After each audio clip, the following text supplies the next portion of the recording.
नमस्कार, आप देख रहे हैं कैपिटल टीवी उत्तर प्रदेश और मैं हूं आपके साथ राजप्रीत कौर। आज के स्पेशल स्टोरी में आपको बताएंगे कि कैसे सरबजीत सिंह के हत्यारे को अज्ञातों ने किया ढेर। पर यहां सवाल ये है कि आखिर कौन है ये अज्ञात। आज इसी मामले पर बात करेंगे, साथ ही बताएंगे ऐसे ही कुछ और दिलचस्प मामलों के बारे में। तो बिना देरी किए चलिए शुरुआत करते हैं। पाकिस्तान में अज्ञात का कहर जारी है। सोशल मीडिया पर कुछ लोग इसे आतंकी कह रहे हैं, कुछ बदमाश तो कुछ लोग इसे मानवता का पुजारी बता रहे हैं। दरअसल कुछ महीनों में अज्ञात हमलावरों ने पाकिस्तान के कई कट्टरपंथियों की हत्या कर दी है। अब ताजा मामले में भारतीय नागरिक सरबजीत सिंह की पाकिस्तान की जेल में हत्या करने वाले शख्स की लाहौर में गोली मारकर हत्या कर दी गई। आगे बढ़ने से पहले सबसे पहले आपको बताते हैं कि आखिर कौन है सरबजीत सिंह। सरबजीत सिंह कौन थे? सरबजीत सिंह भारत पाकिस्तान सीमा पर बसे तरन जिले के भीकीविंड गांव के रहने वाले थे। वे किसान थे। उनके परिवार में पत्नी सुखप्रीत कौर के अलावा 2 बेटियां स्वप्नदीप और पूनम कौर थी। सरबजीत की बहन दिलबीर कौर ने 1991 से 2013 में उनकी मृत्यु तक उनकी रिहाई के लिए लगातार पैरवी की थी। 30 अगस्त 1990 को वो अनजाने में पाकिस्तानी सीमा में पहुंच गए थे, जहां से उन्हें पाकिस्तानी सेना ने गिरफ्तार कर लिया था। सरबजीत सिंह को 1990 में पाकिस्तान में कई बम विस्फोटों में कथित तौर पर शामिल होने का दोषी करार दिया था। इसके लिए उन्हें मौत की सजा सुनाई गई थी। हालांकि भारत में सरबजीत सिंह के परिवार का कहना है कि वो गलत पहचान का शिकार हुए और अनजाने में सीमा पार कर पाकिस्तान पहुंच गए थे। किस मामले में और कब सुनाई गई सजा? साल 1991 में पाकिस्तान की कोर्ट ने सरबजीत सिंह को लाहौर और फैसलाबाद में हुए 4 बम धमाकों के आरोप में मौत की सजा सुनाई थी। इन धमाकों में करीब 10 लोगों की मौत हो गई थी। हालांकि कई बार सरबजीत सिंह की सजा को अस्थायी तौर पर टाला भी गया था। मार्च 2006 में पाकिस्तान की सुप्रीम कोर्ट ने सरबजीत की दया याचिका खारिज करते हुए उन्हें सुनाई गई मौत की सजा को बरकरार रखा था। कैसे गई थी जान? 26 अप्रैल 2013 को कड़ी सुरक्षा वाली कोर्ट लखपत जेल के अंदर तांबा सहित अन्य कैदियों ने सरबजीत पर बर्बर हमले किए। उन पर ईंट और लोहे की छड़ों से वार किए गए। इसके बाद उन्हें बेहोशी की हालत में अस्पताल ले जाया गया। कुछ दिनों बाद सरबजीत सिंह की 2 मई 2013 की सुबह लाहौर के जिन्ना अस्पताल में दिल का दौरा पड़ने से मृत्यु हो गई थी। हमले के बाद करीब 1 हफ्ते तक वे अचेत रहे थे। अब खबर आई है कि उन्हें तड़पा कर मारने वाले सरफराज को अज्ञात हमलावरों ने गोली मारकर हत्या कर दी। अज्ञात हमलावरों ने सरफराज को एक के बाद एक कई गोलियां मारी, जिससे घटनास्थल पर ही उसकी मौत हो गई। दरअसल अप्रैल 2013 में अमीर सरफराज और उसके साथी कैदी मुदासिर मुनीर पर दिखावे के लिए सरबजीत सिंह की हत्या का आरोप तय किया गया था, लेकिन 15 दिसंबर 2018 को लाहौर की जिला एवं सत्र अदालत ने सभी गवाहों के मुकरने के बाद दोनों को बरी कर दिया था। दरअसल पंजाब के रहने वाले सरबजीत सिंह 29 अगस्त 1990 को पाकिस्तानी सीमा में चले गए थे। पाकिस्तानी सेना ने उन्हें जासूस बताकर गिरफ्तार कर लिया था। इसके बाद साल 1991 में लाहौर और फैसलाबाद में हुए बम धमाके के मुख्य आरोपित बताकर मौत की सजा सुना दी गई थी। वहीं सरबजीत के परिवार ने कहा था कि नशे की हालत में वे गलती से पाकिस्तान सीमा में चले गए थे। भारत भी लगातार पाकिस्तान पर सरबजीत सिंह को लौटाने का दबाव बना रहा था। वैश्विक दबाव भी था।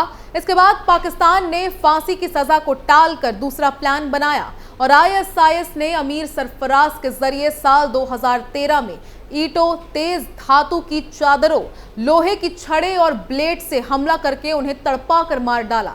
उनका गला भी दबाया गया था। बताते चले कि पाकिस्तान में छिपकर बैठे भारत के ऐसे कई दुश्मनों की अज्ञात हमलावरों ने गोली मारकर हत्या कर दी है।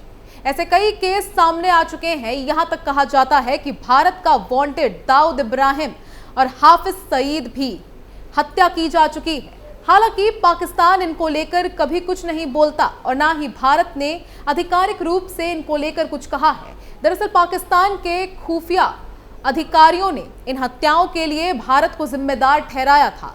इन अधिकारियों का हवाला देते हुए ब्रिटिश अखबार द गार्जियन ने 4 अप्रैल 2024 को भारत सरकार ने पाकिस्तान में हत्याओं का आदेश दिया। खुफिया अधिकारियों का दावा है शीर्षक से ये विवादित लेख छपा था। अखबार ने अज्ञात स्रोतों खासकर पाकिस्तानी खुफिया को आधार बनाया था। अखबार ने इन खुफिया अधिकारियों को हवाला देते हुए पीएम मोदी को अतिरिक्त क्षेत्रीय हत्याओं के सूत्रधार के रूप में प्रदर्शित किया था। इस लेख के ठीक अगले दिन पीएम मोदी ने राजस्थान के चरू में एक रैली की थी, जिसमें उन्होंने कहा था, मैंने उस दिन चरू की धरती पर जो शब्द कहे थे, मैं आज उन भावनाओं को वीरों की धरती पर दोहराना चाहता हूं। मैंने कहा था, सौगंध मुझे इस मिट्टी की, मैं देश नहीं मिटने दूंगा, मैं देश नहीं रुकने दूंगा, मैं देश नहीं झुकने दूंगा। मेरा वचन है, भारत मां को तेरा शीश नहीं झुकने दूंगा। 5 अप्रैल की जनसभा में प्रधानमंत्री मोदी ने 26 फरवरी 2019 को अपनी चरू यात्रा को याद किया और कहा, हमने आतंकवादियों को सबक सिखाया है। दरअसल 26 फरवरी 2019 वही दिन था जब भारत ने पाकिस्तान के बालाकोट में एयर स्ट्राइक करके आतंकी ठिकानों को नष्ट कर दिया था। ये भारत के इतिहास का महत्वपूर्ण दिन है। उसी दिन उन्होंने देश नहीं झुकने दूंगा वाली बात कही थी। आपको बता दें कि अभी कुछ समय पहले खबर आई थी जहां पाकिस्तान में एक हिंदू मंदिर को ध्वस्त किया गया था। चलिए उस खबर के बारे में भी आपको बताते हैं। दरअसल पाकिस्तान के खैबर पख्तूनख्वा राज्य में एक हिंदू मंदिर को तोड़ दिया गया। इस मंदिर को तोड़कर अब इस जगह पर एक बड़ी इमारत खड़ी की जा रही है। इस मंदिर को गिराने की अनुमति पाकिस्तान की सरकार ने ही दी है। बता दें कि ये मंदिर पिछले लगभग 70 वर्षों से बंद था। पाकिस्तान की समाचार वेबसाइट डॉन के अनुसार खैबर पख्तूनख्वा में अफगानिस्तान सीमा पर स्थित कोटल शहर में ये हिंदू मंदिर तोड़ा गया है। ये मंदिर कोटल में बीच बाजार में स्थित था, जो कि 1947 में ही वीरान पड़ा हुआ था। 1947 में भारत पाकिस्तान विभाजन के समय यहाँ रहने वाले हिंदू भारत चले आए थे। इसके बाद मंदिर को बंद कर दिया गया था। बताया गया कि इस मंदिर पर 1992 में कुछ कट्टरपंथियों ने भी हमला किया था और एक हिस्सा तोड़ दिया था। मंदिर की स्थिति दयनीय थी और काफी प्राचीन होने के बाद भी पाकिस्तान की सरकार ने इसके संरक्षण में कदम न उठाने पर इसे गिराने की मंजूरी दे दी। रिपोर्ट में बताया गया कि इस मंदिर की जगह एक बड़ी इमारत बनाने को लेकर सरकार ने कोई आपत्ति नहीं जाहिर की। यहाँ तक कि सरकार ने ये मानने से इनकार कर दिया कि इस जगह पर कोई मंदिर भी था। मंदिर की जगह पर कौन नई इमारत बनवा रहा है, इस बात की भी जानकारी ना सरकार ना अधिकारियों ने दी और ना ही इस साइट पर काम करने वाले मजदूरों ने। राजस्व विभाग से जुड़े एक अधिकारी ने कहा कि कोटल के पूरे बाजार का इलाका सरकार के स्वामित्व वाला है, लेकिन इसमें मंदिर का कोई जिक्र नहीं है। उन्होंने कहा कि इसी कारण से बिल्डर को यहां एक बड़ी इमारत बनाने की अनुमति दी गई। रिपोर्ट के अनुसार मंदिर के संरक्षण की जिम्मेदारी औकफ बोर्ड की होती है। हालांकि कोटल खैबर जिले में स्थित है, जो कि एक कबीलाई इलाका है और यहाँ बोर्ड का ना ही कोई दफ्तर है और ना ही कोई कर्मचारी है। कोटल में तैनात अन्य अधिकारियों ने भी मंदिर तोड़कर इमारत खड़ी किए जाने को लेकर अनभिज्ञता जताई है और दोष एक दूसरे के मत्थे मढ़ने का प्रयास किया है। एक अधिकारी ने जानकारी ना होने की बात कही तो दूसरे ने कहा कि पूरी प्रक्रिया का पालन हुआ है। हालांकि मंदिर के तोड़ने के विषय में संतोषजनक जवाब कोई नहीं दे पाया। डॉन से बात करते हुए पाकिस्तान हिंदू मैनेजमेंट कमेटी के हारून सरबदियाल ने कहा कि मंदिर को संरक्षित करने की जिम्मेदारी जिला प्रशासन की थी। उन्होंने बताया कि जिले के कई विभाग इस जिम्मेदारी से बंधे हुए हैं, वो मंदिर का संरक्षण करे। उन्होंने चिंता जताई कि ऐसे ही चलता रहा तो हिंदुओं के सभी मंदिर नष्ट हो जाएंगे।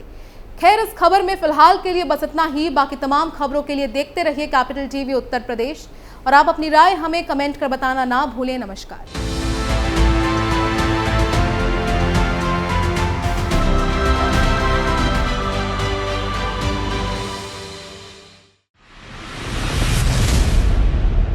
मैं राजनीति करता नहीं, पर राजनीति को बहुत गहरे तक समझता हूं। मैं लोगों के बीच रहता हूं, लोगों के मन को अच्छे से जानता हूं।